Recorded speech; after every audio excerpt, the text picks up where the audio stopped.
Once again, if you stumbled upon this page, this is Gnosis 17, and this is not by coincidence.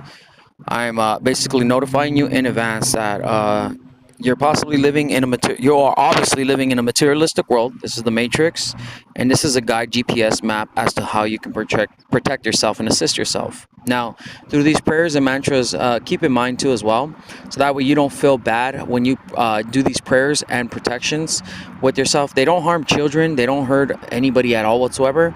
It is just harming basically the astral parasites or those who have any negative intentions for you or negative intentions to harm you.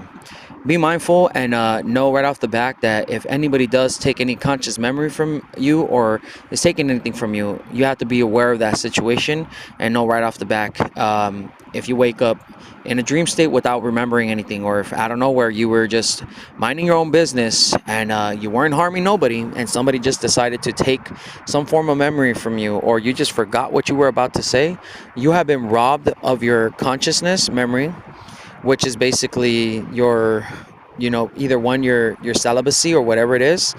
And you have to be very mindful and careful as to what is occurring. When you stare at a female or you look at somebody, they like to look at this as a form of method, as a consent. Make sure that when you are looking at somebody or you look at something, you're just enjoying your view. You're looking at a park, for example. If you're looking at a park, you're walking, you're enjoying your park, and some woman just decides to flex or do these very sexual teases. It's not done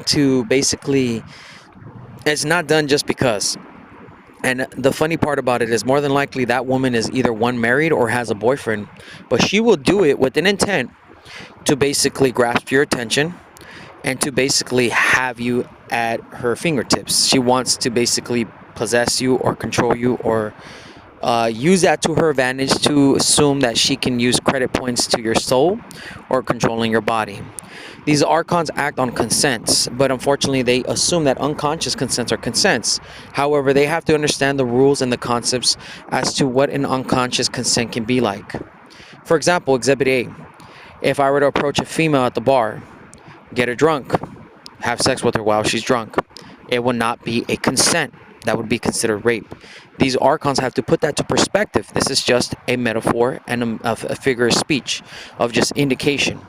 Archons have to put to consideration that if someone is unconscious on a situation, it is as if they are raping the former individual when they are asleep, or whether they are unconscious. You cannot get an unconscious consent.